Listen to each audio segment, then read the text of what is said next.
दोस्तों, आप सुन रहे हैं युवा तरंग और आज है दिन गुरुवार और आज के दिन हम सब साथ आते हैं हमारी धरोहर के सफर पर। आज हम आपको लेके चलेंगे उत्तर प्रदेश के मेरठ जिले में बसे उस प्राचीन नगर की ओर जिसे भारतीय इतिहास और धर्म की जड़ों में बेहद खास जगह हासिल है।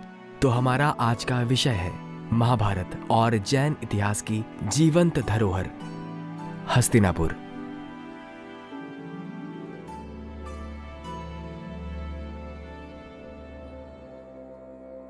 दोस्तों, चलिए अब चलते हैं उत्तर प्रदेश के उस नगर की ओर जिसका नाम भारतीय इतिहास में केवल एक शहर नहीं बल्कि एक युग के रूप में दर्ज है।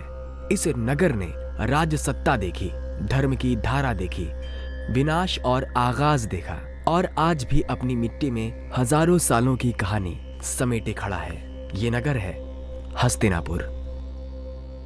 हस्तिनापुर आज उत्तर प्रदेश के मेरठ जिले में स्थित है। ये नगर गंगा नदी के पश्चिमी किनारे के पास बसा हुआ है। आधुनिक प्रशासनिक रूप में ये क्षेत्र हस्तिनापुर नाम से जाना जाता है और यहाँ एक वन्यजीव अभयारण्य भी स्थित है। पुरातात्विक और ऐतिहासिक शोध के अनुसार यही वो स्थान है जिसे प्राचीन ग्रंथों में हस्तिनापुर कहा गया। इस पहचान को भारतीय पुरातत्व सर्वेक्षण ASI और कई इतिहासकारों ने स्वीकार किया है। संस्कृत ग्रंथों में इस नगर का नाम हस्तिनापुर मिलता है। शब्द का अर्थ है हाथियों का नगर। ये नाम उस समय की शाही परंपराओं और शक्ति प्रदर्शन से जुड़ा माना जाता है। वैदिक और उत्तर वैदिक साहित्य में हस्तिनापुर को एक प्रमुख नगरी के रूप में उल्लेखित किया गया है। ये नगर केवल धार्मिक नहीं बल्कि राजनीतिक और प्रशासनिक केंद्र भी था।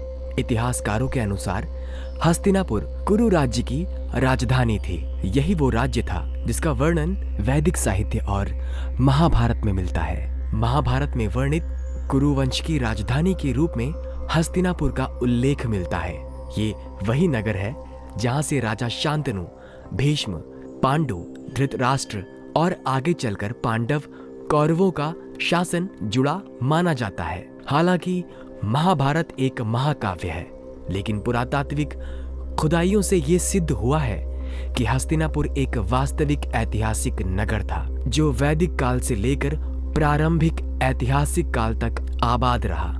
हस्तिनापुर की सबसे महत्वपूर्ण पुष्टि पुरातात्विक उत्खनन से हुई। 1950 के दशक में भारतीय पुरातत्व सर्वेक्षण ASI के वरिष्ठ पुरातात्विद BB लाल के नेतृत्व में हस्तिनापुर में खुदाई कराई गई। इस खुदाई में कई सांस्कृतिक परतें सामने आई जिनमें शामिल हैं पेंटेड ग्रेवियर, प्राचीन आवासीय ढांचे, बाढ़ के स्पष्ट प्रमाण। इनसे ये साबित हुआ कि हस्तिनापुर एक लगातार आबाद रहने वाला नगर था और यहाँ कई कालखंडों में मानव बसावट रही। खुदाई में ये भी सामने आया कि एक समय हस्तिनापुर भीषण बाढ़ से प्रभावित हुआ। गंगा नदी की दिशा में परिवर्तन और बाढ़ के प्रमाण मिट्टी की परतों में स्पष्ट रूप से मिले। इसी कारण ऐतिहासिक रूप से ये माना जाता है कि हस्तिनापुर के शासकों ने बाद में अपनी राजधानी कौशाम्बी की ओर स्थानांतरित की। ये जानकारी केवल ग्रंथों पर नहीं बल्कि भू-स्तरीय पुरातात्विक साक्ष्यों पर आधारित है। हस्तिनापुर का महत्व केवल वैदिक या महाभारत काल तक ही सीमित नहीं है। ये नगर जैन धर्म के इतिहास में भी अत्यंत महत्वपूर्ण स्थान रखता है। जैन ग्रंथों के अनुसार 3 जैन तीर्थकारों शांतिनाथ, कुंथुनाथ और अहरनाथ का जन्म हस्तिनापुर में हुआ था। ये तथ्य जैन आगम साहित्य और परंपरागत ग्रंथों में स्पष्ट रूप से दर्ज है। इसी वजह से हस्तिनापुर जैन धर्म के लिए एक प्रमुख तीर्थ स्थल है। आज हस्तिनापुर में कई प्रमुख जैन मंदिर स्थित हैं, जिसमें सबसे प्रसिद्ध है जम्बू द्वीप जैन तीर्थ परिसर, जिसमें जैन दर्शक, प्रतीक और स्थापत्य का समावेश है। इसके अतिरिक्त हस्तिनापुर में दिगंबर और श्वेतांबर दोनों परंपराओं के मंदिर मौजूद हैं, जो इस नगर की धार्मिक विविधता को दर्शाते हैं। पुरातात्विक अवशेषों से ये स्पष्ट हुआ है कि हस्तिनापुर एक योजनाबद्ध नगर था। यहाँ आवासीय क्षेत्र, प्रशासनिक संरचनाएं और धार्मिक स्थल सभी के प्रमाण मिले हैं। मृदांड ईंटों की दीवारें और जल निकासी के संकेत बताते हैं कि ये नगर उस समय की उन्नत नगर योजना से जुड़ा हुआ था। आज हस्तिनापुर एक ऐतिहासिक, धार्मिक और पुरातात्विक स्थल है। यहाँ ASI द्वारा संरक्षित उत्खनन स्थल मौजूद है। साथ ही जैन तीर्थों के कारण देश विदेश से श्रद्धालु यहाँ आते हैं। हस्तिनापुर वन्यजीव अभयारण्य भी इस क्षेत्र की आधुनिक पहचान का हिस्सा है, जो इस स्थान को ऐतिहासिक के साथ साथ पर्यावरणीय दृष्टि से भी महत्वपूर्ण बनाता है।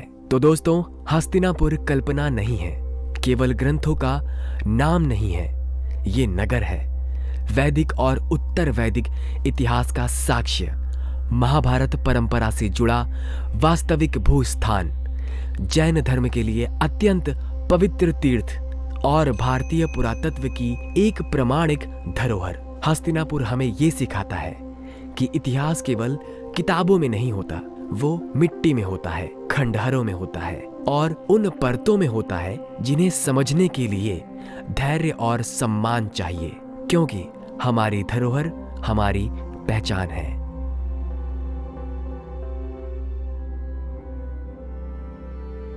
तो दोस्तों, ये था आज का इस हफ्ते के गुरुवार का सफर हमारी धरोहर का।